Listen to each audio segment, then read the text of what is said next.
Welcome back to Primetime Sports Monday.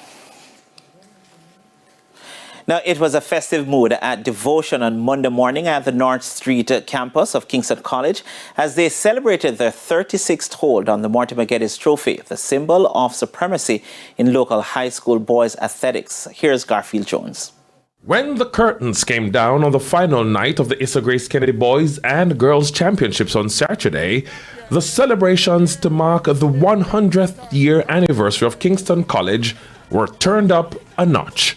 Those celebrations continued on Monday as the athletes celebrated with the student population, Old Boys, and Champs title sponsors Grace Kennedy. Head coach Leaford Grant said even though he was enjoying the moment, it was a bittersweet occasion for him. Well, I'm feeling good and kind of disappointed in some respect because you know that I'm going to retire after this.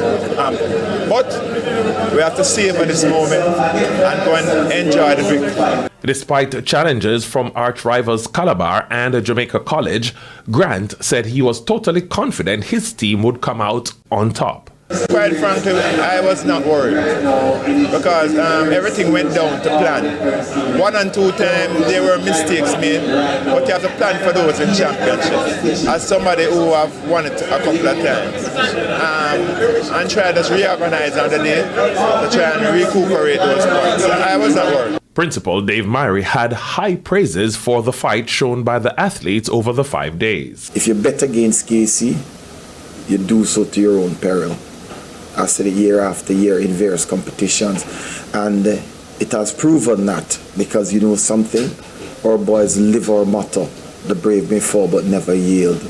If you look and see the fight in our boys over the Friday and Saturday when Pierces were counting us out and who's coming up on us, at the end of the day we won by nearly 60 points and beat one of our other rivals by nearly 100 points.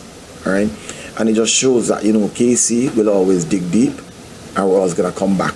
Team captain Marcinio Rose, who picked up silver in the 400 meters and anchored the 4x400 meters team to gold in the final race on Saturday, said it was a special feeling to contribute to the school's centenary celebration. This means a lot to me, with KC for 7 years and to witness the 100 year, we come and we win. So this really means a lot to me. KC amassed 293 points for their 4th successive title, finishing 63 3/4 points clear of Calabar. Garfield Jones reporting for TVJ Sports.